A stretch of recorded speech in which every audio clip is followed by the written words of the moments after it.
Le groupe Altaria Cogedim a racheté Cap 3000 en 2010 et lorsque nous avons acquis ce très beau vaisseau, il était effectivement impératif d'envisager une grande refonte de son architecture.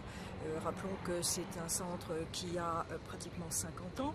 Nous sommes en 1969, c'est le premier centre, même si c'était un centre ultra moderne à l'époque, il était urgent de reconsidérer cette architecture qui était devenue obsolète avec le temps.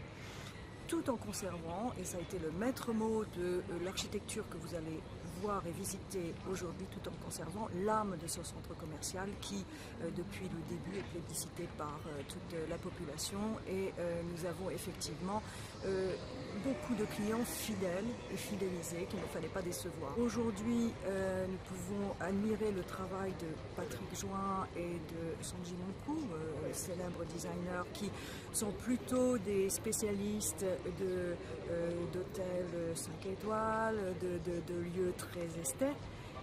Nous avions voulu effectivement avoir leur concours pour pouvoir noter, et quand je vous parlais de l'âme de Cap 3000, nous savions qu'avec eux, nous allions pouvoir la préserver et la sublimer. Donc, on a voulu refaire tout le centre Cap 3000, donc avec l'architecte Mark Wilson et le designer Patrick Join, notamment pour travailler autour de tous les éléments naturels, reprendre par exemple les courbes sinueuses du Var dans les phalènes qui sont au plafond, accompagnées de la lumière. On a travaillé tout ce qui est ambiance pour le client en changeant le mobilier sur le thème du yachting, en introduisant des matériaux naturels comme par exemple ce granito au sol d'inspiration du sud ou le parquet. Donc ce qu'on a voulu faire, c'est en fait on voulait rajouter un lien émotionnel avec le client. Et donc nos clients sont très fidèles à Cap 3000. Et donc on a décidé de créer un objet qui symbolise son époque également, donc qui soit digital, mais qui soit un lien supplémentaire avec le client parce qu'il est interactif. C'est un écran qui est courbe, qui fait plus de 5 mètres de haut, environ 100 mètres carrés, qui a une très haute définition et qui va apporter un contenu émotionnel au centre. Par exemple, il va y avoir des films dans lesquels vous pouvez vous projeter.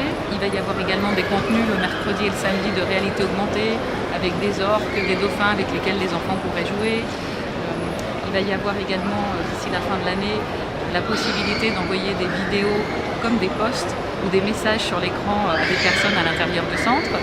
Et puis il va y avoir également de la publicité de nos enseignes et de nos partenaires. Donc cet écran, c'est une prouesse technologique puisqu'on a réussi pour la première fois au monde à plier un écran et à faire que le client peut se promener à l'intérieur de l'image. L'idée, c'est que le client peut se promener, mais la charge qui a été prévue pour cet écran est capable de supporter une voiture.